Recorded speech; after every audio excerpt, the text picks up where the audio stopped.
இரவு பகலா ஒர்க் பண்றதுக்கு உண்டான காரணம் வந்து அந்த போதை தான். அந்த இது வந்து நீங்க கையில் எடுக்கணும். இப்ப நீங்க வந்து இந்த 45 நாள் ஏறக்குறைய ஒரு மண்டலம் வச்சுங்க. ஒரு ஐயப்பன் கோயிலுக்கு மாலை போட்ட மாதிரி ஒரு மண்டலம் நீங்க ஒர்க் பண்ணீங்கன்னா டிடிபி வந்து டெபாசிட் வாங்க முடியாது. அவங்க ஜெயிக்கிறது இல்லை, டிடிபி டெபாசிட் வாங்க முடியாது. ஓட்டு போடுறதுக்கு எல்லா ஜனங்களும் ரெடியா இருக்காங்க. உங்க சண்டையை நீங்க மறந்துட்டு போய் பண்ணீங்கன்னா இந்த 45 நாள் இப்போ வந்து நான் ரோஜா மேடம் மாதிரி ஒர்க் பண்ணுவேன், எவ்வளவு நாள் ஃபுல்லா ஒர்க் பண்ணணும்னு சொல்ல கை தூக்குங்க. நீங்க ஒர்க் பண்ண முடியாது. நல்லா தூக்கணும், நல்லா தூக்கணும். நீங்க அவ்வளவு வேலை பண்ண வேண்டாம். அவங்க பண்ற வேலையில பாதி வேலை நீங்க 45 நாள் பண்ணீங்கன்னா, பாதி வேலை பண்ணீங்கன்னா நிச்சயமா 25,000 ஓட்டு நம்ம லீடு வாங்க. நிச்சயமா 25,000. அதனால தயவு செய்து இந்த 45 நாள் நம்மளுடைய சண்டையெல்லாம் மறந்து, நம்மளுடைய இன பிரச்சனை எல்லாம் மறந்து, அதாவது இதுல வந்து ஒரு மகாபாரதத்துல ஒரு இது இருக்கு, சேயிங் இருக்கு. அதாவது என்னன்னா, துரியோதனனை வந்து துச்சாதனை வந்து ஒரு ராட்சசன் அடிக்க, ஒரு ராஜா வந்து அடிச்சிருப்பாங்க. அப்ப வந்து தர்மன் சொல்லுவான், தர்மன் வந்து சொல்லுவாங்க, ஐயோ துச்சாதன் அடிச்சிட்டு இருக்காங்க. பக்கத்துல சொல்லுவான், சாப்பிட்டாங்க. அப்ப தர்மன் சொல்லுவான், டேய் நம்ம அடிச்சுக்கிறோம், நமக்குள்ள சண்டை வந்தா நம்ம 5 பேரு அவங்க 100 பேர்ரா, நம்மள ஒருத்த அடிச்சா நம்ம 105 பேர்ரா, நம்மள ஒருத்த அடிச்சா நம்ம 105 பேரு. அப்ப நம்ம இங்க வந்து 100ல வந்து வீரகுப்பத்துல 7 ரெட்டிக்கு 3 ரெட்டிக்கு தயாரா வரும். ஆனா எம்எல்ஏ எலெக்ஷனா நாங்க ஒய்சிபிடா ஒரே கொடிடா, எங்க கொடி அடிச்சு விடுவோம் நான் சொல்றேன். அத வந்து எதிரிக்கு புரிஞ்சுக்கணும். அதனால நீங்க வந்து இந்த 45 நாள் ஒரு வீடா நீங்க ஒவ்வொரு ஓட்டரையும் 3 முறை நீங்க சந்திக்கணும். தயவு செய்து சொல்றேன், 3 முறை சந்திக்கணும். அப்பதான் அவங்களுக்கு என்ன சொல்லணும்னா, நான் ஒரு விஷயம் வந்து சொல்றேன். லாஸ்ட் டைம்ல வந்து கவர்மெண்டோட நல்லதெல்லாம் வந்து அந்த லீடர் நினைச்சவங்க மட்டும் தான் போச்சு. அந்த டிடிபில யாரெல்லாம் லீடர் அவங்க நினைச்சா போச்சு. ஆனா இப்ப வந்து எல்லாருக்குமே போயிட்டு இருக்கு. பல இடங்கள்ல வந்து அவங்களுக்கு எலிஜிபிலிட்டி இல்லைன்னு அவ்வளோ போயிட்டு இருக்கு. நல்லா தெரிஞ்சுங்க. நீங்களே சொல்லிருக்கீங்க, சார் பண்ணி விடலாம் சார், பென்ஷன் கொஞ்சம் அட்ஜஸ்ட் பண்ணலாம் சார், 1000 ஸ்கொயர் ஃபீட்ல சார் 4000 ஸ்கொயர் ஃபீட்டுக்கு கொஞ்சம் அட்ஜஸ்ட் பண்ணி கொடுங்க, நம்ம பண்ணிக்கலாம், நம்ம இது பண்ணி கொடுக்கலாம். நம்ம அது போல ஏறக்குறைய தொகுதி முழுக்க ஒரு 25-30% அது மாதிரி நம்ம வந்து நம்மளோட உதவியால அவங்க எல்லா திட்டங்களும் அனுபவிச்சுட்டு இருக்காங்க. அவங்க நமக்கு துரோகம் பண்ணாங்கன்னா அடுத்த வரை நம்ம உதவி பண்ண மாட்டோம், உபத்திரம் பண்ண மாட்டோம், ஆனா உதவி பண்ண மாட்டோம். நம்ம உதவி பண்ணலாமே அப்படி கட்டாயம். துரோகிகளுக்கு எதிரிகளுக்கு நெக்ஸ்ட் டைம் நம்ம உதவியே பண்ண மாட்டோம். நம்ம வேற மாதிரி இருக்கும். நம்ம எரிச்சவாயம் கிடையாது. இது வரைக்கும் நம்ம வந்து ரூலிங்ல வரல. ரூலிங்ல வந்த உடனே எல்லாருக்கும் நம்ம உதவி பண்ண எல்லாருக்கும் உதவி பண்ணணும்.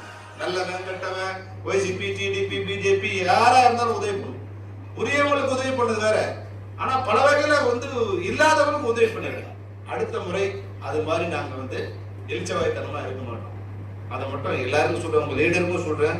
இதுல யாராவது வந்து கொஞ்சம் பேர் நம்மள வந்து ஏமாத்திரம் நினைச்சா, துரோகம் பண்ண நினைச்சா, துரோகிகளுக்கு என்ன மாதிரி அழைப்படுத்திருக்கும் தெரியும் இல்லையா?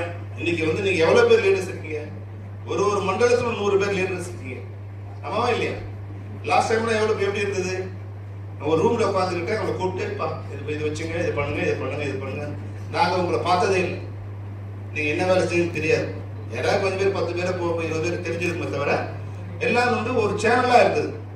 லீடர் எங்களை பார்க்கணும்னா கூட ஒருத்தரை கூப்பிட்டு தான் இங்க வரணும்.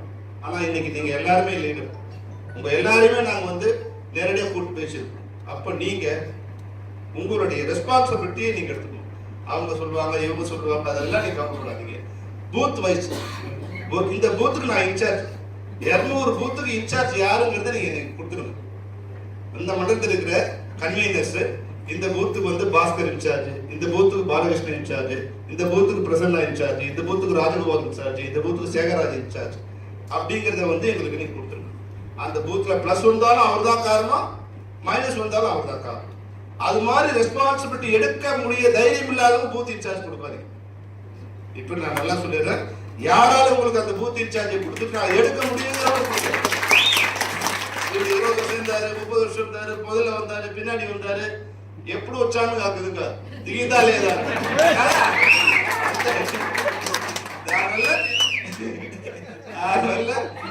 யாரால முடியும். அதனால தயவு செய்து வந்து முடியாதவங்க பின்னாடி ஹெல்ப் பண்ணுங்க, கோவப்படாதீங்க. ஏன்னா இந்த இடம் இருந்தாதான் நீங்க உட்கார முடியும், இந்த இடம் இருந்தாதான் சட்டை போட முடியும். எனக்கு ஏன் பண்ணல எப்படி கேட்க முடியும்? நீ பண்ணாதான் கேட்க முடியும். நாளைக்கு ஒரு வேளை மாறி போயிருந்து வச்சுங்க, எங்க போய் நிப்பீங்க? எந்த இடத்துல நிப்பீங்க சொல்லுங்க.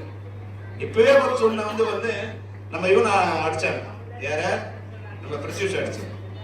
உடனே ஒரு சொன்னார், ஒரு ஆள் சொன்னார், சார் ஒரு லிஸ்ட் ஒரு எழுதி வச்சிருக்காங்க. அதாவது வந்து அவங்க லேட் ஒரு லிஸ்ட் ரெட் புக் வச்சிருக்காங்கல்ல, இவன் ஒரு பிளாக் டைரி வச்சிருக்காங்க, அதுல பேர் எழுதியிருக்காங்க, இவங்கெல்லாம் நான் அடிக்க போறேன் அப்படின்னு.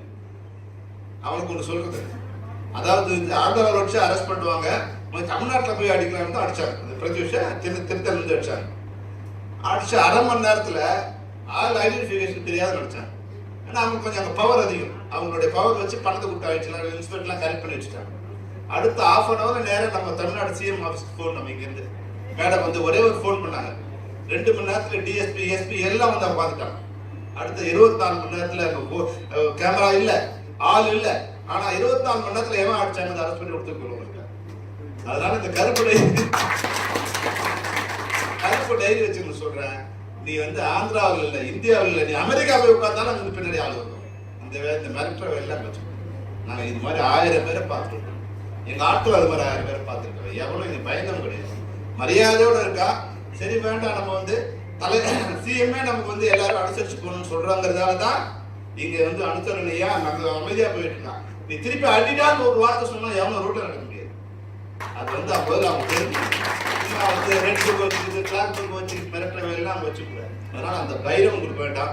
ஆனாலும் ஒரு விஷயம் நீங்க நல்லா தெரிஞ்சுக்கணும், இந்த எம்எல்ஏல எவ்வளவுக்கு எவ்வளவு மெஜாரிட்டி வாங்குறோமோ அவ்வளவுக்குள்ள அடுத்த லோக்கல் பாடியில எவ்வளவு நிக்க மாட்டான். நீங்க அது வந்து எங்களுக்கு இப்ப வேலை செய்யறது எம்எல்ஏவுக்கு செய்யற வேலை மாதிரி நினைச்சுக்கலாம். ஆனா அடுத்த எலெக்ஷன்ல வரும்போது எவனும் போட்டி போட மயமாட்டான், நம்மளே மொத்தமாவே ஜெயிக்கிறதுக்கு உண்டான வாய்ப்பு இருக்கு.